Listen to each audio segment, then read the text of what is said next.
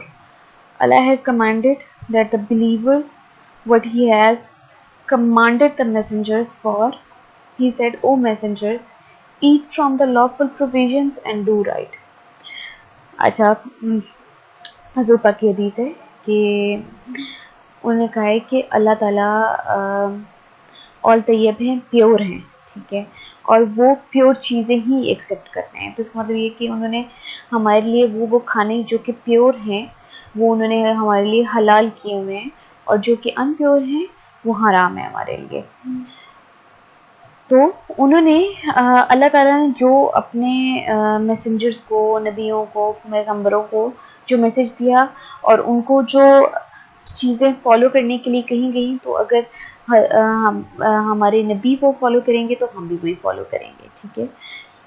तो कुरान पाक में क्या है, O messengers eat from the lawful provisions and do right, जो कि आपके लिए लॉफुल करार दी गई, जो कि आपको अलाउड है, उनमें से आप खाएं और सही काम करें। And he said, "Oh, you believe, eat from the..." Then again, same message: eat from the lawful provisions that are provided for you. तो ये है importance हलाल food की और drink की।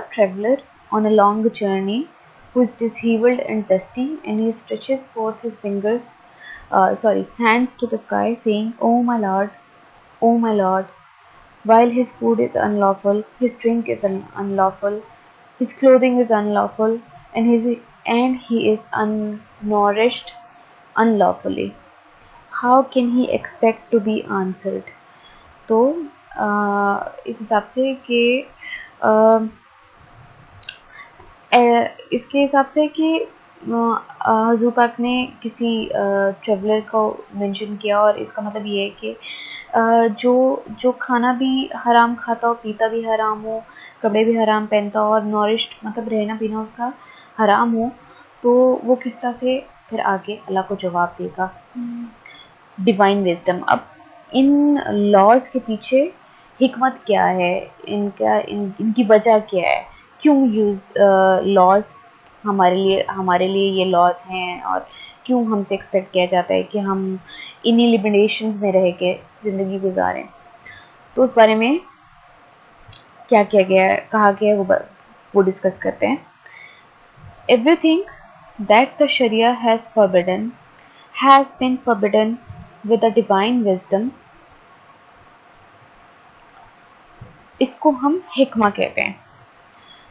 तो शरिया में जो हमें मना किया गया है उसके पीछे कोई ना कोई हिकमत है, ठीक है। हिकमत जो होती है वो आप समझ लें, आप कह लें कि उसके पीछे कोई लॉजिकल कॉज होता है।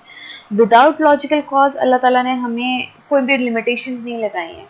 वो जो लॉजिकल कॉज हैं उनमें हमारी ही भलाई है, हमारी ही पेशेंस का टेस्ट लिया गया है, हमारे ईमान का टेस्ट है और हमारे सेहत के लिए वो ज़्यादा बेहतर है, और सेहत के साथ साथ सोशली इकोनॉमिकली भी ज़्यादा बेहतर है। तो इसलिए कोई ना कोई हिकमत होती है हर रूलिंग के पीछे। At times we will understand the hikmah and other times we remain unable to perceive it. Of Allah's names is Al-Hakim, which indicates that He is all wise and nothing He decrees is without His wisdom. तो हिकमत के पीछे हमेशा कोई ना कोई logic होती है, और अल्लाह ताला का नाम ही हकीम है, अल हकीम है। तो इसका मतलब क्या है, अल हकीम कि वो सबसे ज़्यादा अल्लाह ताला जानता है, अल्लाह ताला के पास नॉलेज है, अल्लाह ताला के पास रीजंस हैं, ठीक है। और अल्लाह ताला विदाउट एनी रीज़न कुछ भी हमारे ऊपर लिमिटेशंस नहीं लगाते। अब इसकी एग्जाम्पल है स्मोकिंग इज प्रोहिबिटेड इन इस्लाम। तो इसका प्रूफ क्या है? द प्रॉफिट सल्लल्लाहु अलैहि वसल्लम said, one is not to harm themselves and others. तो प्रूफ ये कि आप अपने आप को, अल्लाह ताला ने कहा है कि आप अपने आप को नुकसान मत पहुंचाएं, ठीक है, और ना ही दूसरों को नुकसान पहुंचाएं। तो इस हिकमत की बेसिस पे मेडिकली और साइंटिफिकली ये प्रूव हो चुका हुआ है कि smoking is harmful and injurious to our health. तो इसीलिए इट्स अनलॉफुल, मतलब इसको मना किया गया है, इस्लाम में पसंद नहीं किया गया। तो इसी तरह से बाकी हिकमत हैं जिनके पीछे रीजंस होती हैं। Next is food for nourishment. कौन सी चीज़ें जो हमें नॉरिश करती हैं?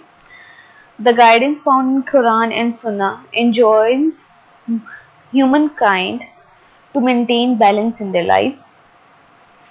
Numerous verses of Quran mention food of Allah,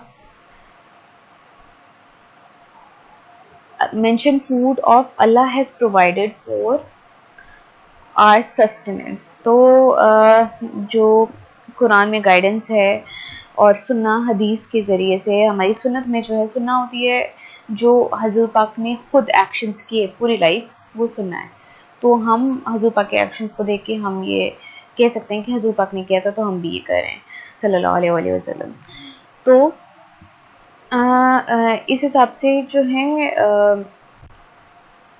काफ़ी सारे इस तरह के खाने हैं जो कुरान पाक में मेंशन्ड हैं, जो कि हम खा सकते हैं, जो कि हमें नॉरिशमेंट प्रोवाइड करेंगे, जो कि हमें एनर्जी देंगे, जो कि हमारी ग़िज़ा होंगे, ठीक है। He created cattle that give you warmth, benefits and food to eat. तो warmth हमें मिलती है उसकी स्किन से, ठीक है, गाय भैंस वगैरह की स्किन से, और बेनिफिट्स होते हैं मतलब कि हमें मीट मिलता है और हमें उसमें से फूड मिलता है खाने के लिए, दूध मिलता है, ठीक है। मवेशी वगैरह पुराने ज़माने में खेतीबाड़ी में मदद देते थे, तो it's beneficial for us. It is he who subdued the seas from which you eat fresh fish. ठीक है, तो अल्लाह ताला ने समंदरों को थमा दिया ताकि हम वहाँ से फ्रेश फिश मछली निकाल के खा सकें, ठीक है। अगर अल्लाह ताला समंदरों को नहीं थमाते, जैसे फॉर एग्जांपल जब हम हाई सीज की ट्रेवल के लिए जाते हैं तो अक्सर ऐसा होता है तूफ़ान आ जाते हैं, जब आप मिडल ऑफ द ओशन होते हैं तो आपके लिए मछली पकड़ना मुश्किल हो जाता है, ठीक है। तो ये अल्लाह ताला ही हैं जिन्होंने समंदरों को इतना थमाया कि हम वहाँ से आराम से मछली पकड़ के खा सकते हैं, ठीक है। तो इसका मतलब क्या है, मछली हमारे लिए नरिशमेंट है, ग़िज़ा है हमारे लिए। It is he who sends down water from the sky with which he brings upon us corn, olives, dates, grapes and other fruit. तो बारिश का पानी हमारे लिए अच्छा है, और तो जो कि खाने अल्लाह ताला ने कुरान मजीद में भी मेंशन किए हैं वो हमारे लिए छली, ऑलिव्स, जैतून, हमारे लिए डेट्स जिनको खजूर कहते हैं, और ग्रेप्स, ये सब और बाकी सारे फ्रूट्स, ये सब हम खा सकते हैं. In cattle too, you have a worthy lesson. We gave you to drink of that milk. We give you to drink of that which is in their bellies. Between the undigested food and blood, pure milk, a pleasant beverage for those who drink it.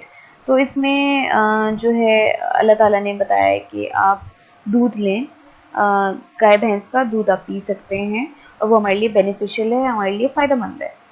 There emerges from their bellies a drink varying in colors, in which there is healing for people. Indeed, in that is a sign for people who give thought. तो इसमें आ जाता है कि जैसे कि दूध में फ़र्क होता है गाय के, भैंस के और गोट के. एक तो ये रीज़न भी हो सकता है और दूसरा ये हो सकता है कि गाय का दूध शुरू के दिनों में डिफरेंट कलर का होता है, ठीक है, कोगुलेटेड मिल्क होता है. It's also beneficial for us. और वो बाद में किस तरह से होता है और बुढ़ापे में किस तरह से होता है, तो इसमें थोड़ा बहुत डिफरेंस आ जाता है. तो हम हर तरह का दूध पी सकते हैं. Next, and it is he who produces gardens trestled and untrestled, trellised and untrellised, and date palms and crops of different shape and taste. Its fruit and its seed and olives and pomegranates, similar in kind and different in taste. Eat of their fruit when they ripen. अच्छा, तो इसमें हमारे लिए बाग हैं, ठीक है. बाग में से, बागात में जितनी भी चीज़ें उगती हैं हम वो खा सकते हैं.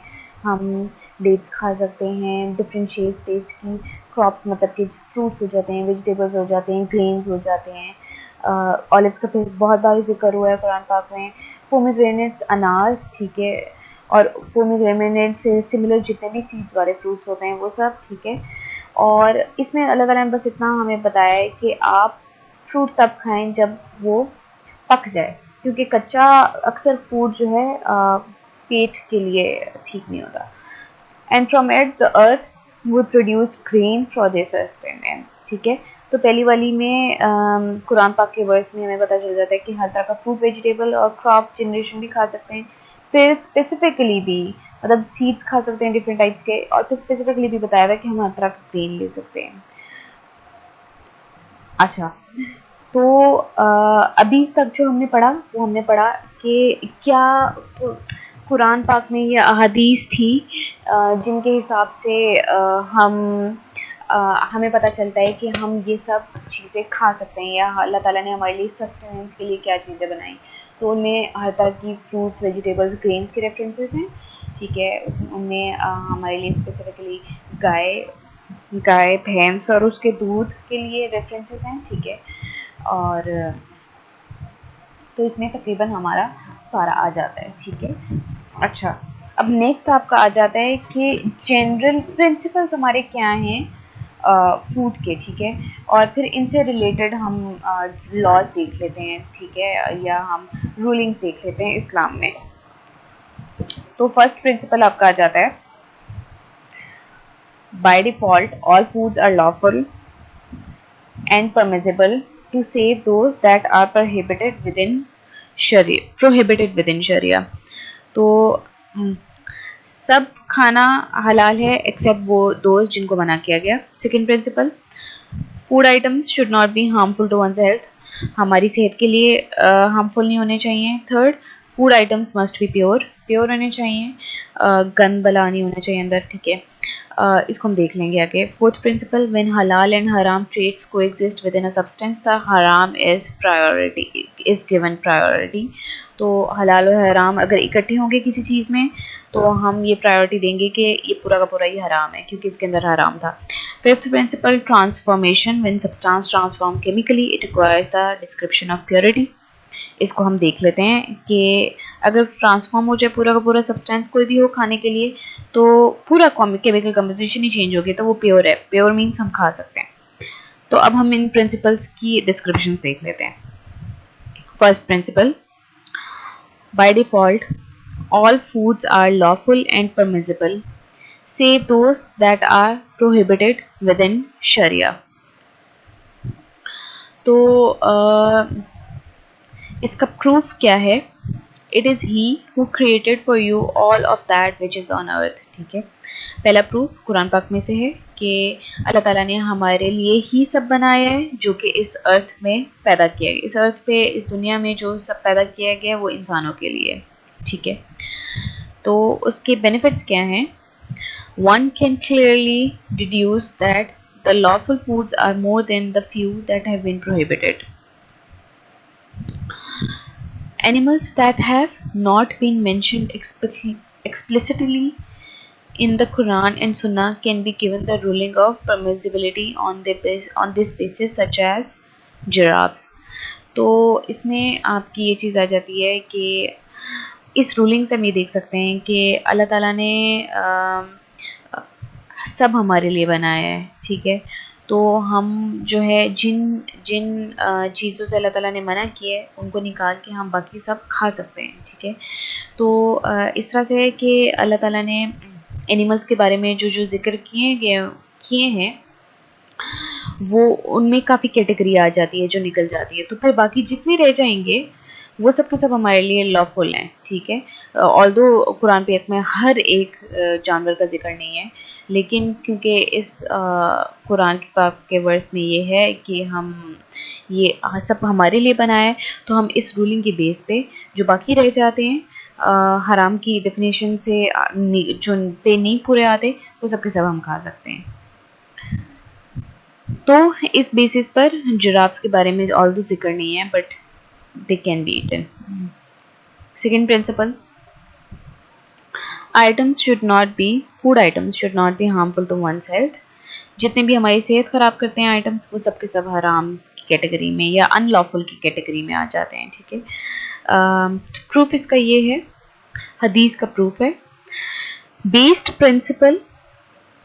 Hadith based principle is considered to be one of the major qawaid of fiqh and fuqaha have derived many rulings from this hadith। ठीक है,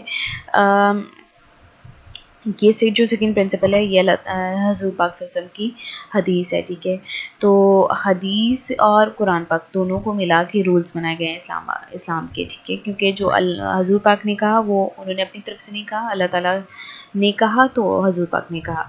मतलब अल्लाह ताला ने उनके ऊपर जो वही दी, अल्लाह ताला ने जो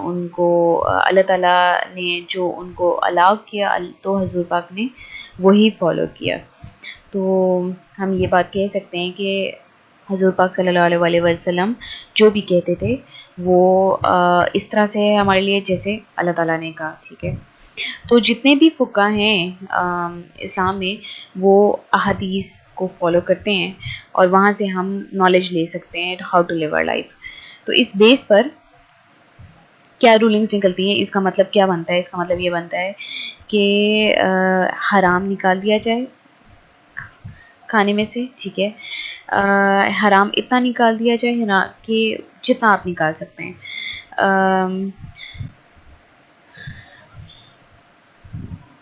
फिर इसमें रूलिंग्स आ जाती हैं आपकी कि अगर हम हराम हटा के बाकी देख लें, ठीक है, तो खाना इस तरह से आ जाता है कि harm should not be removed or lefted, harm should not be removed as much as possible, harm cannot be removed by an unequal harm, greater harm may be elevated by a lesser harm, specific harm related to an individual can be endured to avoid a generic harm।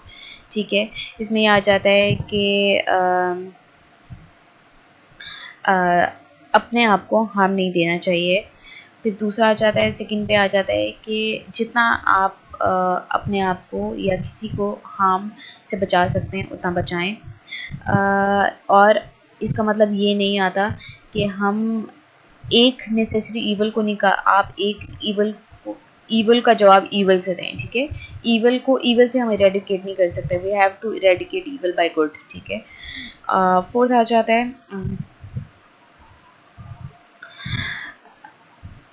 अगर बहुत बड़ा evil है तो वो छोटे evil से may be elevate हो सके, पर इसमें भी स्पेसिफिक रूलिंग्स हैं।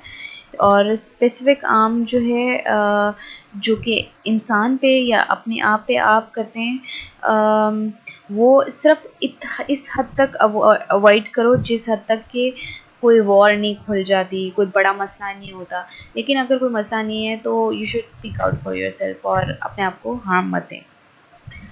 Third principal, food items must be pure. इसका प्रूफ क्या है? They ask you, O Muhammad sallallahu alaihi wasallam, what has been made lawful for them? Say, lawful for you are all pure good foods and game caught by what you have trained of hunting animals, which you train as Allah has taught you. So eat of what they catch for you, and mention the name of Allah upon it, and fear Allah. Indeed Allah is swift in account, ठीक है। ये कुरान पाक की हदीस है, ठीक है। इसके मुताबिक जो है ये कहा जाता है कि अल्लाह ताला ने हजूर पाक से कहा कि लोग आपसे पूछते हैं कि लॉफुल क्या है, ठीक है। तो आप उनको ये बताएं कि लॉफुल ये है जो कि सब गुड और प्योर फूड हो, ठीक है। और जो हंटिंग करते हुए जो ट्रेंड एनिमल, जैसे पुराने ज़माने में हंटिंग के पे जाया करते थे, शिकार पे जाते थे और वहाँ जाके वो एनिमल्स को ट्रेन किया होता था, जैसे कुत्ते हैं, ठीक है, उनको ट्रेन किया होता था और कुत्ते जाके वो मीट लेके आते थे स्पेसिफिक, या जब हंट डाउन करते थे जैसे एरो से तीर से कोई बर्ड पकड़ा है तो वो कुत्तों को भेजते थे, शिकारी कुत्ते जाते थे वहाँ से वो बर्ड उठा के लेके आते थे, ठीक है। तो वो जितना भी आपके ट्रेन मीट है, सॉरी हंटेड मीट है या हंटेड एनिमल है, और आपके लिए जो, और वो हंटेड एनिमल अगर प्योर है और गुड है तो वो आप खा सकते हैं। अब इसमें एक ये भी चीज़ आ जाती है, मैं आपको मेंशन करती चलती हूँ कि इसके बारे में अक्सर एक रूलिंग थी कि लोगों ने पूछा कि अगर हम शिकार पे जाते हैं और हमारा कुत्ता हराम है, ठीक है, तो हमारा कुत्ता ट्रेंड है, ठीक है, हमारा कुत्ता जाके जो हमने शिकार किया है वो पकड़ के लेके आता है, ठीक है। तो अगर उसके दांत चुभ जाते हैं गोश्त में तो वो हमारे लिए हराम है या हलाल है। तो इस यहाँ से ये प्रूव होता है कि जो ट्रेंड एनिमल आपके लिए पकड़ के लाया है, आपने शिकार किया है, तो वो आपके लिए हलाल है। तो इसका मतलब ये है कि हम वो खा सकते हैं, ठीक है। अच्छा, नेक्स्ट आपका आ जाता है, those who follow the messenger the unlettered profit whom they find written in what they have of the Torah and Gospel, who enjoins upon them what is right and forbade them what is wrong, and makes lawful for them the pure things and prohibits for them the evil, and relieves them of the burden and the shackles which were upon them. So they who have believed in him, honored him, supported him, and followed the light which was sent down with him, it is those who will be successful. तो अल्लाह ताला ने उन लोगों के लिए जिन्होंने हजूर पाक को फॉलो किया, ठीक है, और अल्लाह ताला ने कहा हजूर पाक पढ़ना लिखना नहीं जानते थे, ठीक है। तो अल्लाह ताला बता रहे हैं कि वो लोग जिनको इतना फेथ था हजूर पाक के वर्ड्स पे कि उनको पता था कि हजूर पाक लिखना पढ़ना नहीं जानते, पर ये जितना नॉलेज है ये अल्लाह ताला के नबी का है, तो इनडायरेक्ट वो अल्लाह ताला को मान रहे थे, ठीक है। तो उसमें तो अल्लाह ताला ने उनके ऊपर उनको वही दी है, अल्लाह ताला ने उनको बताया है कि वो लोग सक्सेसफुल हैं, वो लोग कामयाब हैं जो हजूर पाक को फॉलो करते हैं, ठीक है। तो उसके अलावा इसमें आ जाता है कि जो हजूर पाक के कहे पे चलते हैं, ठीक है, और जो उनके फुट स्टेप्स फॉलो करते हैं, ठीक है, तो उनके लिए अल्लाह ताला ने सक्सेस दी है, ठीक है। तो इसमें आ जाता है कि we can follow ahadith and sunnah for what we can do, किस तरह से हम अपने स्टेप्स पे फुट स्टेप्स पर चलते हैं या ज़िंदगी गुजारते हैं, तो वो हम इस लाइट में फॉलो कर सकते हैं, ठीक है। अच्छा, एक चीज़ मैं आपको और बताती चलूँ, ये देखें, कुरान पाक में आप सिर्फ अगर बिस्मिल्लाह है तो बिस्मिल्लाह की बे के भी इतने तर्जमे हैं, इतनी तशरीह है कि 10 दिन भी गुजर जाएं बे पे से बे की तशरीह ख़त्म नहीं होती, ठीक है। तो मैं आपको सिर्फ इन अहादीस में से और इन कुरान पाक के वर्सेस में से उतना बता रही हूँ, उतना इरेडिकेट करके बता रही हूँ जितना कि हमारी न्यूट्रिशन या हमारे टॉपिक या हमारे सब्जेक्ट के लिए कंपल्सरी है या जो आपके लिए पढ़ना कंपल्सरी है। We are not going that deep, although Quran Pak is very deep, बहुत तशरीह है, बहुत मतलब है, बहुत प्रॉपर चीज़ें जिनको डिस्कस किया जा सकता है, ठीक है। बट हम सिर्फ उतना ही इसमें से इरेडिकेट करें जितना भी हमें पढ़ने के लिए चाहिए। So please forgive me for the things जो कि मैं नहीं कह रही हूँ या कि जो कि प्रॉपर एक तशरीह है या प्रॉपर एक तशरीह होनी चाहिए, तो अगर वो मैंने नहीं की है तो फॉरगिव मी फॉर दैट, अल्लाह मुझे माफ़ करे। नेक्स्ट आपका आ जाता है 4th and 5th प्रिंसिपल्स। तो 4th प्रिंसिपल है आपका when halal and haram trades coexist within a substance the haram is given priority. और 5th है transformation when a substance transformed chemically it acquires a description of purity। तो इसमें आपका जाता है कि मैं आपको पहले बता चुकी हूँ, हलाल और हराम अगर इकट्ठे होगा, ठीक है, तो हराम सब्सटेंस को प्रायोरिटी दी जाती है। इसका मतलब ये है कि अगर हलाल और हराम है तो पूरी की पूरी चीज़ हराम ही हो जाएगी, ठीक है। क्यों? क्योंकि हराम हमारे लिए खाना चाहे थोड़ी अमाउंट में भी हो, इट्स हराम for us, we can not eat it, so वो पूरा का पूरा ही हमारे लिए हराम हो जाता है। और 5th प्रिंसिपल के हिसाब से मैं आपको एग्जांपल देती हूँ, इसका क्या मतलब है। If the carcass of a pig is buried at the base of an apple tree and certain nutrients released from the compost created from the decomposing carcass would inevitably nourish the tree, although there is no doubt in this, the fruit remain lawful for one to consume। इसका पूरा मतलब ये बनता है कि देखें, अगर swine का कार्कस लाइक डेड मीट, अगर वो एप्पल ट्री जो कि ग्रो कर रहा है, एप्पल ट्री उसकी बेस पे हम बरी कर दें, ठीक है, तो ऑब्वियसली ट्री की रूट्स ने नॉरिशमेंट जो ली है वो उस कार्कस में से ली है, ठीक है, डिकम्पोजिंग मैटर में से ली है, ठीक है, तो वो उस नॉरिशमेंट से बड़ा हुआ ट्री, ठीक है।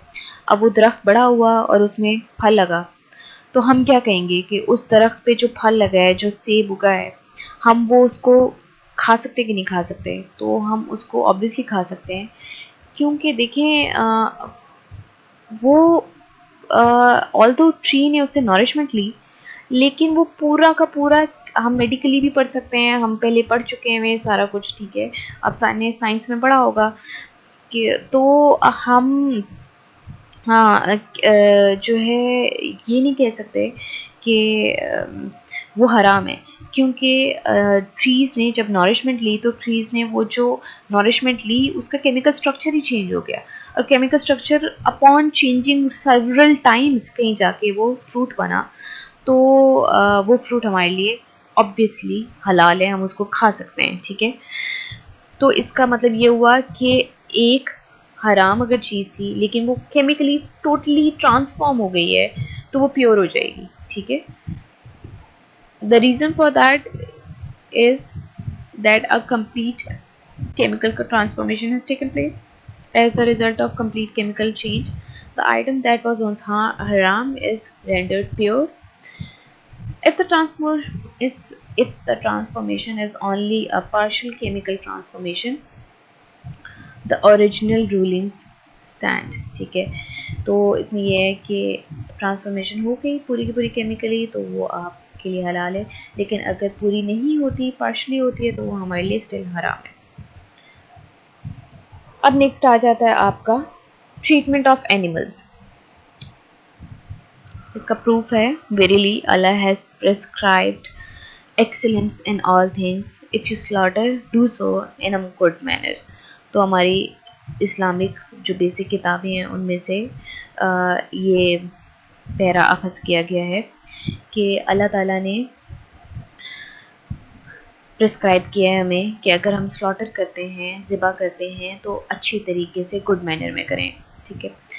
नेक्स्ट पॉइंट है आपका gentleness and kindness are encouraged in Islam, so much so that Prophet sallallahu alaihi wasallam guidance encompassed how one is to treat animals. Fear Allah in the manner with which you treat these mute animals, ride them while they are healthy and feed them in an appropriate way। तो इस हिसाब से इस्लाम में नरम मिजाजी, इस्लाम में care करना, kindness show करना encourage किया गया है, ठीक है। और फिर उसके बाद जो है कि हमें एनिमल्स को भी ट्रीट करते हुए अल्लाह ताला से डरना चाहिए, ठीक है, क्योंकि वो डम बोल नहीं सकते होते, म्यूट एनिमल्स होते हैं। तो बेज़ुबान जानवर को राइड भी करें तो इस तरह से करें कि बीमार ना हो, बूढ़ा ना हो, ठीक है, और उनको खाना भी खिलाएं तो प्रॉपर तरीके से खिलाएं जो कि उनकी ग़िज़ा है, ठीक है। We have to take care of them. इसमें आपके सारे पेट्स भी आ जाते हैं कि अगर आप शौक में पेट्स लेते हैं, ठीक है, और आप घर में रखते हैं तो फिर उनकी ज़िम्मेदारी आप पे आ जाती है। बेज़ुबान जानवर है, आप you have to take care for them, you have to be responsible for them.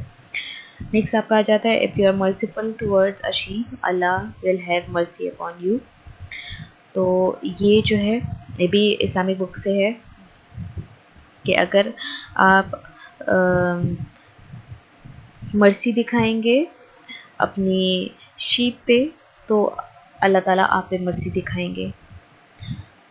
अच्छा, अब हम पढ़ेंगे कुरान पाक की प्रूफ से, कुरान पाक के वर्सेस से प्रूफ लिया जाता है कि कौन से खाने हमारे लिए लॉफुल हैं, जो या फिर जो खाने हमारे लिए लॉफुल हैं उनका प्रूफ इस्लाम में और कुरान पाक में कैसे है, ठीक है। So the first one, O you who have believed, fulfill all contracts. Lawful for you are the animals of grazing livestock, except for that which is recited to you in this Quran. Hunting not being permitted while you are in the state of ihram. Indeed, Allah ordains what He intends. अच्छा, तो अगर हम ऊपर वाली verse से निकालें तो इस वर्स में 3 बातें आ जाती हैं। There are 3 positions regarding what is term behemoth, behemothul an'am। behemothul an'am grazing livestock है, grazing livestock जो कि ग्रेज करते हैं, चारा खाते हैं, जो कि वो होते हैं शेफर्ड्स होते हैं, जो वो गडरिए, राइट, या गडरिए जो कि अपने मवेशियों को चारा करवाते हैं, जो कि उनको लेके जाते हैं और वो चारा चुगते हैं, ठीक है। वो वाले एनिमल्स जो ग्रेज करते हैं, जो घास फूस जो ज़मीन पे उगा होता है या प्लांट्स जो खाते हैं, ये उनकी बात हो रही है। All life stocks are included in this wording. हर तरह का लाइफ स्टॉक हमारा यही आ जाता है, सारे के सारे हमारे जो जानवर हम खाने के लिए इस्तेमाल करते हैं, ठीक है, जो कि यही ग्रेजिंग एनिमल्स है जो मैं अभी आपको डेफिनेशन दे चुकी हूँ। This category specific to camels, cows and sheep, ठीक है। ज़्यादातर इस कैटेगरी में हमारी ये आ जाते हैं कैनिमल्स, काउज, शीप्स, ठीक है, और इन्हीं से रिलेटेड जो इनके साथ वाली स्पीशीज हैं वो सब आ जाते हैं। All life stocks are included in this category. The only exception mentioned therein is hunting not being permitted while you are in the state of एहराम। तो एहराम की स्टेट में, मतलब जब आप हज करने जा रहे हैं, हज पे हैं, तो उस स्टेट में आपने, जब आपने एहराम बांधा हुआ है, ठीक है, आप इबादत की उस स्टेट में, तो उस वक्त आप हंटिंग नहीं कर सकते, वरना हंटिंग परमिटेड है हमें। तो ये लॉफुल था, लॉफुल फ्रॉम कुरान, ठीक है। अब प्रोहिबिटेड फ्रॉम कुरान में क्या आ जाएगा, तो जो कि हमारे लिए हमें मना किया गया है वो उसमें आ जाता है। अच्छा, ये मैं आपको वर्स पढ़ूंगी, ठीक है, और फिर हम इस वर्स को ब्रेक डाउन कर देते हैं और फिर हम देख लेते हैं कि इस वर्स के हिसाब से क्या क्या चीज़ें हमने नहीं कहनी है, ठीक है। सूरह अल-मादा का है ये verse and it's important to you, ये आपने याद रखना है अच्छे तरीके से। Prohibit to you are dead animals, blood, the flesh of swine, and that which has been dedicated to other than Allah, and those animals killed by strangling or by violent blow, or by a headlong fall, or by goring of horns, or those from which a wild animal has eaten, except what you are able to slaughter before its death, and those which are sacrificed on stone altars, and prohibited that you seek decision through divining arrows, that is grave obedience. This day those who disbelieve have despaired of defeating your religion. So fear them not, but fear me. This day I have perfected for you your religion and completed my favor upon you, and have approved for you Islam as religion. But whoever is forced by swear hunger with no inclination to sin, then indeed Allah is forgiving and merciful. अब इस verse को हम break down कर लेते हैं। तो इस हिसाब से सबसे पहला पॉइंट आ जाता है मैता। मैता जो है वो कैरियन है, डेड एनिमल है। तो इसके हिसाब से it is unlawful to consume the flesh of an animal that has died by a natural death without being slaughtered. तो वो सब लॉफुल मीट में से वो सब एनिमल्स जिनको हमने स्लॉटर नहीं किया, ज़िबा नहीं किया और वो तिबी मौत मरे हैं, तो वो सब आप अपनी खा सकते। तो इसमें भी एक्सेप्शन आ जाती है। The only exception to this in the words of our beloved prophet सल्लल्लाहु अलैहि वसल्लम, two types of dead and two forms of blood are lawful. तो इस वर्स के हिसाब से हर तरह का डेड हमें हराम है, ठीक है।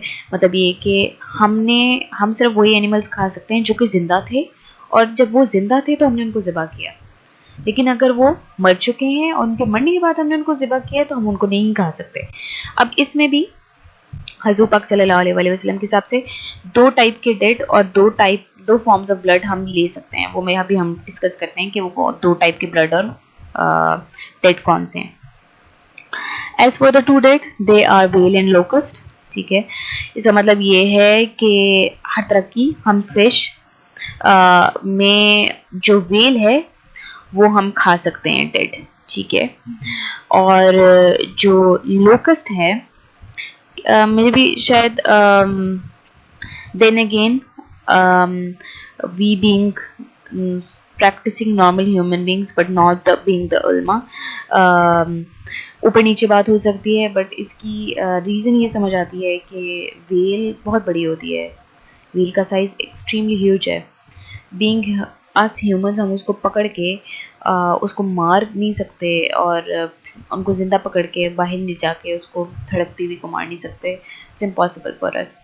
तो उसमें हम वेल खा सकते हैं, बट देन अगेन इसके हिसाब से भी काफ़ी रूलिंग्स आ जाती हैं कि कितने टाइम पीरियड तक ही वो मरी हो या किस कंडीशंस में हो या किस तरह से। तो इस तरह से अब इसमें नेक्स्ट आपका आ जाता है लोकस्ट। लोकस्ट के बारे में हम डिस्कशन पहले कर चुके हैं। जो टिड्डी होती है, बड़ी टिड्डी होती है, हम वो खा सकते हैं। ये सिर्फ वाहिद एनिमल है, सॉरी इंसेक्ट है जो हम खा सकते हैं।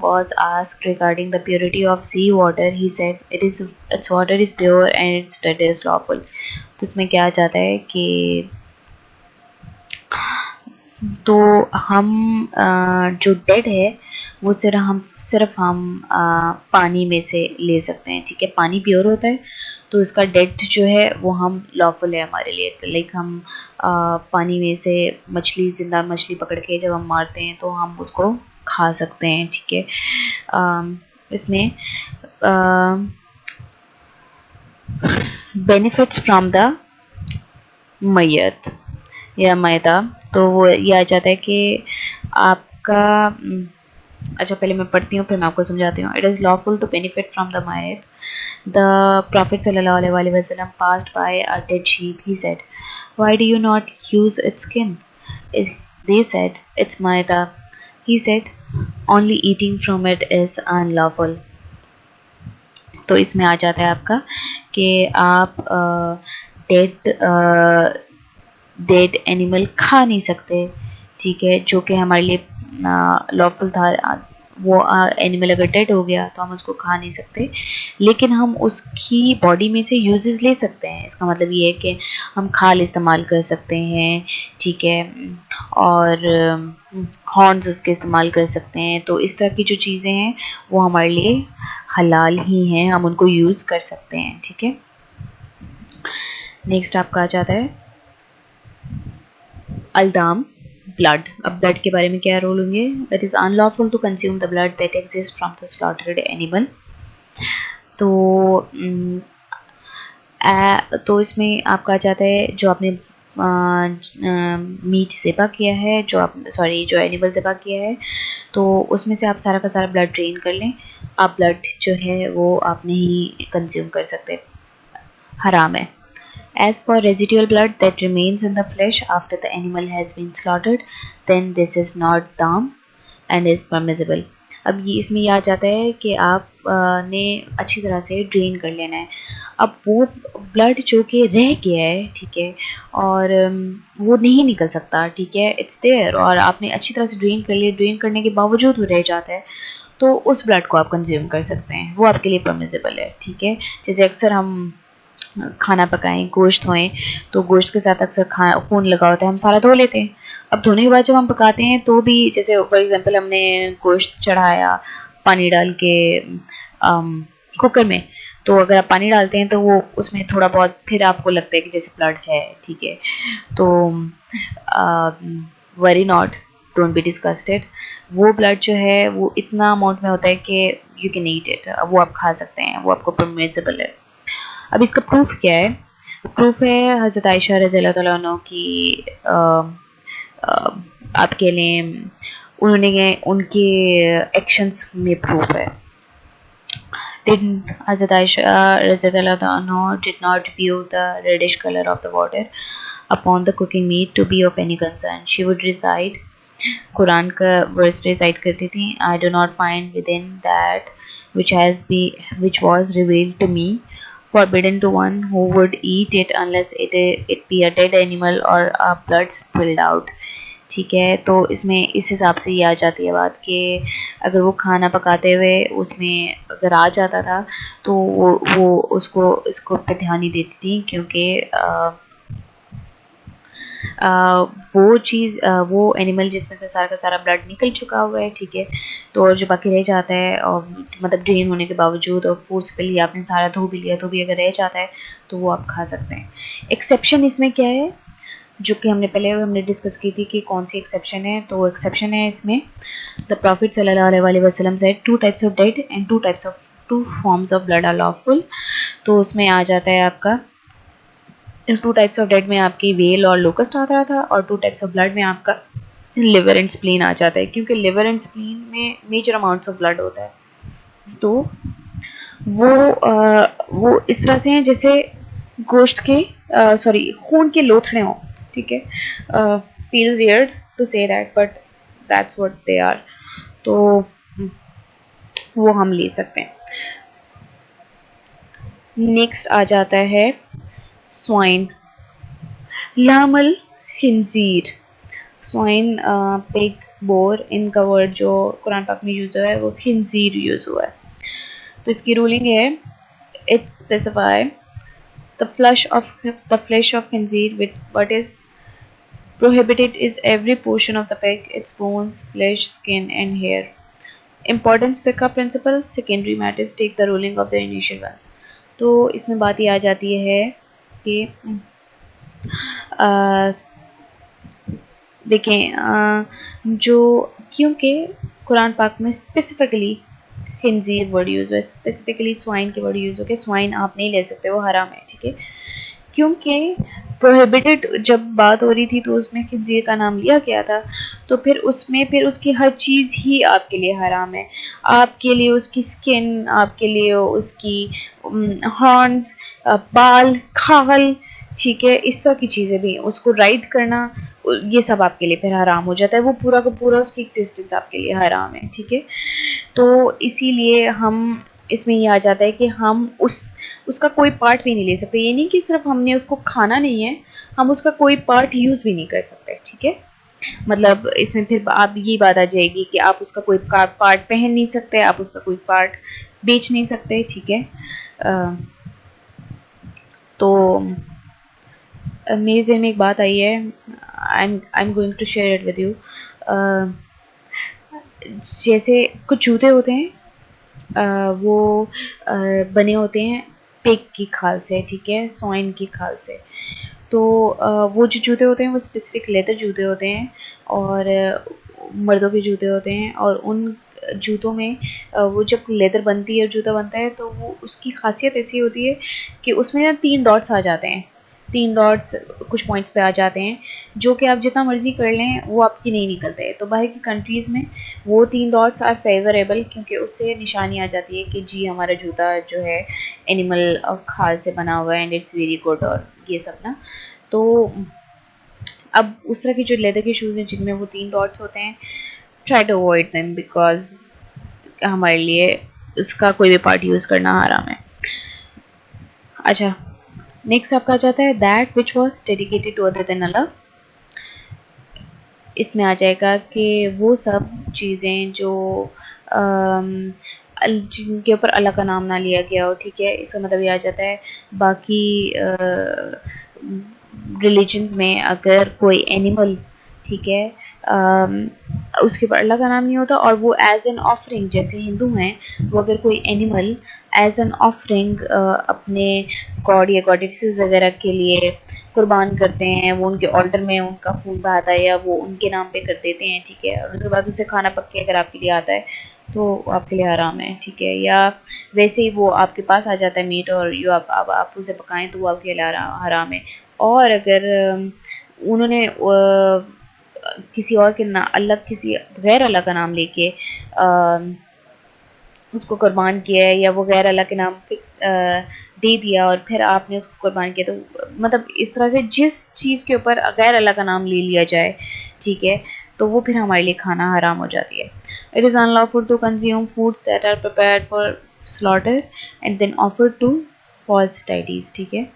तो इसका मतलब, अच्छा, अब इसमें फिर एक और ये भी चीज़ भी आ जाती है कि ज़िबा किया, और ज़िबा करने के बाद, ज़िबा किया जैसे कि ज़िबा इस्लाम में करने का तरीका है, और ज़िबा करने के बाद वो गैर अल्लाह को ऑफर कर दिया, ठीक है, गैर अल्लाह का नाम ले लिया उस पर, तो वो भी आपके लिए हराम है।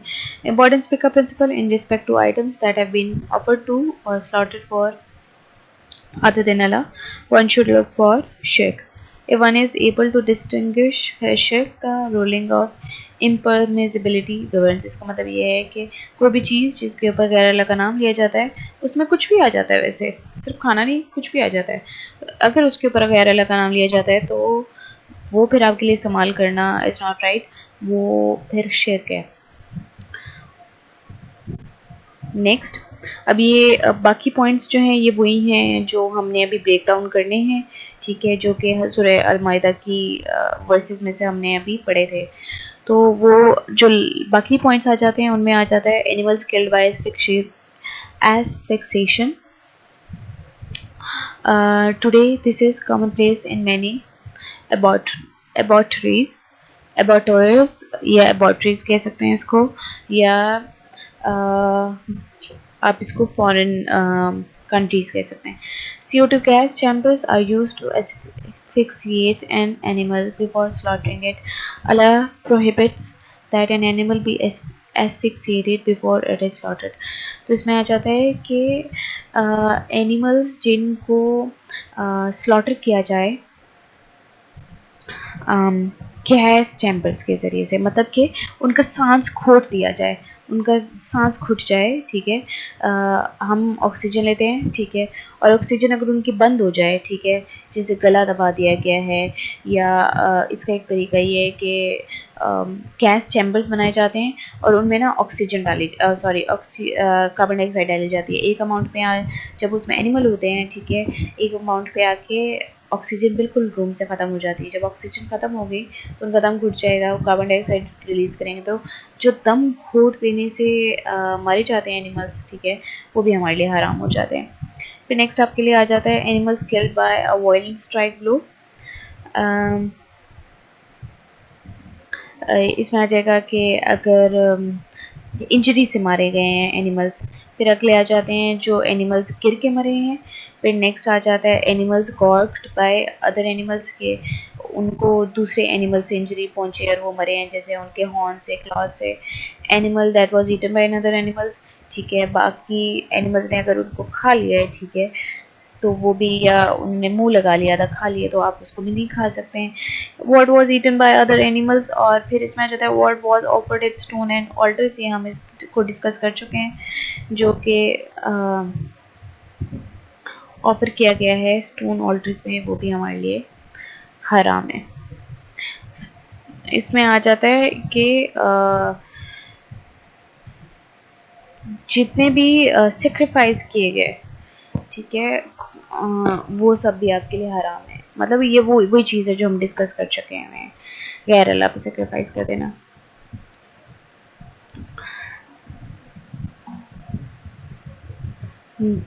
अच्छा, तो ये आपके लिए आज के लिए इतना ही, ठीक है। नेक्स्ट हम जो है पढ़ लेंगे इनमें चीज़ें कौन सी आ जाती हैं। और अभी हमने पढ़ा था